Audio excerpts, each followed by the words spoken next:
kirim lagi ke pemerintah, Bapak Presiden.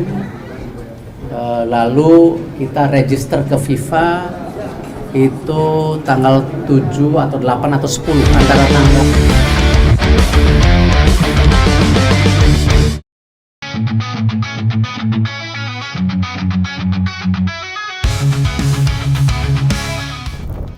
Federasi Sepak Bola Dunia atau FIFA dikabarkan tengah mempertimbangkan rencana menambah jumlah peserta di Piala Dunia 2030 menjadi 64 negara. Berdasarkan laporan dari The New York Times, rencana ini dipertimbangkan dalam rangka perayaan 100 tahun kompetisi tertinggi sepak bola tersebut dan akan digelar di Maroko, Spanyol, dan Portugal dengan Argentina, Paraguay, serta Uruguay ditunjuk untuk menjadi host untuk 3 pertandingan pembuka. The New York Times mengatakan bahwa proposal penambahan peserta diusulkan oleh delegasi FIFA dari Uruguay, Ignacio Alonso. Laporan tersebut juga mengklaim bahwa Presiden FIFA Gianni Infantino menyebutkan proposal tersebut menarik dan harus dianalisis dengan lebih cermat. Jika FIFA mengesahkan permintaan tersebut, itu berarti jumlah negara yang ikut serta bertambah 2 kali lipat ketimbang edisi 2022 silam. Dari Piala Dunia 1998 hingga 2022, ajang 4 tahunan itu diikuti 32 negara. Untuk Piala Dunia 2026, jumlah kontestan pun bertambah 16 tim dari 32 menjadi 48 negara. Hal itu juga berarti kuota wakil Asia pun bertambah dari yang awalnya 4 menjadi 8 negara yang lolos otomatis ke Piala Dunia 2026. Nah, berhubung jumlah negara bertambah 16 tim lagi di Piala Dunia 2030, otomatis kuota Asia pun juga bakal bertambah. Alhasil karena ini, peluang skuad Garuda lolos Piala Dunia 2030 semakin terbuka, mengingat ada 12 negara Asia yang diprediksi diizinkan lolos otomatis ke putaran final. Karena inilah tentunya dengan materi pemain yang sekarang plus bantuan dari pemain-pemain tambahan nantinya, tim Merah Putih diprediksi bisa melaju mulus ke Piala Dunia 2026. Rencana gila dari FIFA ini jelas menguntungkan timnas Indonesia untuk melaju lolos ke ajang terakbar dunia tersebut.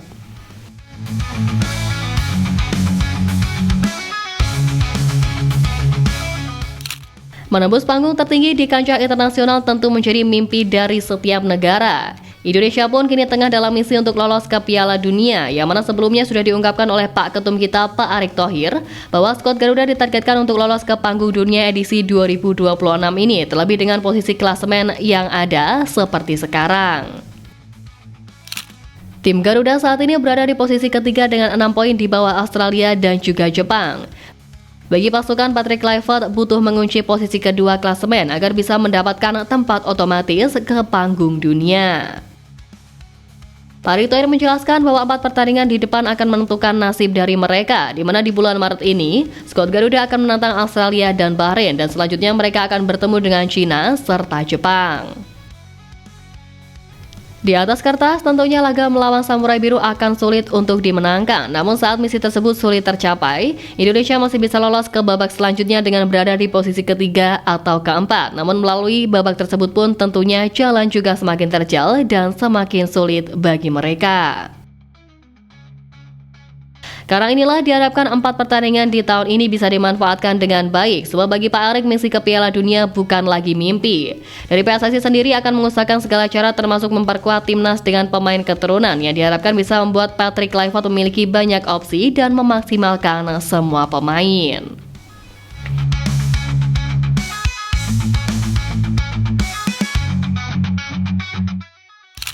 Yap, jika ditinjau lebih dalam, peluang besar Indonesia untuk tampil di Piala Dunia 2026 ataupun di edisi 2030 menjadi hal yang tak mengherankan jika benar terrealisasi. Di bawah asuhan Patrick Kluivert, peluang tim Garuda untuk lolos ke ajang dunia itu dinilai semakin besar, terutama melihat fakta bahwa kini semakin banyak pemain berkualitas yang bisa memperkuat timnas Indonesia.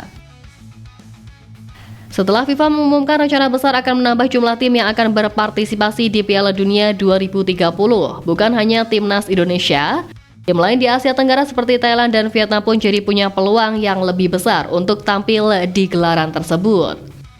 Apalagi seperti yang kita tahu, FIFA sendiri juga sudah mengakui bahwa skuad Garuda era ini makin bersinar usai pencapaian luar biasa yang diraih Indonesia di sepanjang tahun lalu. Sebelumnya, Ketua Umum PSSI Pak Erick Thohir melaporkan perkembangan signifikan transformasi sepak bola Indonesia kepada Presiden FIFA Gianni Infantino. Di bawah arahan pelatih Sintayong kala itu, skuad Garuda menorehkan berbagai prestasi membanggakan, yang diantaranya yakni timnas senior lolos ke babak ketiga kualifikasi Piala Dunia 2026, timnas Indonesia U23 mencapai semifinal Piala Asia U23, timnas putri sukses menjuarai Piala AFF, dan timnas futsal membawa pulang gelar juara Piala AFF Futsal. Tak sampai di situ, 4 tim nasional dari berbagai kelompok usia mulai dari U17, U20, U23, dan senior telah memastikan diri tampil di putaran final Piala Asia, dan prestasi ini turut mengangkat peringkat FIFA Indonesia ke posisi 128 dunia. Bahkan lebih menariknya lagi, tidak hanya di lapangan hijau, Indonesia juga mencetak sejarah di dunia virtual dengan menjuarai FIFA World Cup Football Manager dan FIFA World Cup eFootball kategori konsol. Karena ini, Pak Erick Thohir menegaskan bahwa keberhasilan ini tidak lepas dari dukungan Presiden FIFA Gianni Infantino serta kepercayaan yang telah diberikan kepada Indonesia. Setelah ini pun, rencana pertemuan antara Presiden FIFA dan Presiden Republik Indonesia Prabowo Subianto bakal dilaksanakan untuk membahas langkah-langkah strategis dalam mendukung perkembangan dari sepak bola tanah air. Dengan berbagai pencapaian dan dukungan internasional, PSSI terus berkomitmen memajukan sepak bola Indonesia, menjadikan tahun 2024 sebagai momentum kebangkitan yang menginspirasi. Rencana strategis untuk tahun-tahun mendatang menjadi harapan baru bagi Garuda di kancah internasional.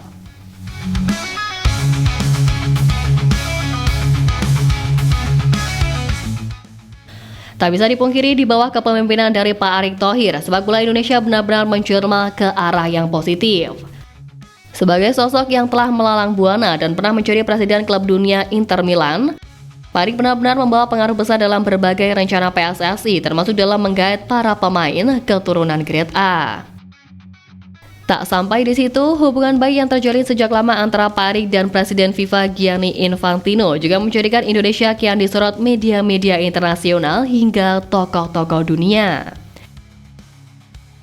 Relasi kuat yang terjalin antara keduanya bahkan juga kerap menghadirkan momen-momen mengagumkan, termasuk saat sepak bola Indonesia dilanda beberapa masalah. Bagi Pak Erick, sikap bijak FIFA yang bersedia bersama pemerintah Indonesia melakukan reformasi dan transformasi sepak bola nasional harus benar-benar dijalankan seluruh stakeholder sepak bola Indonesia.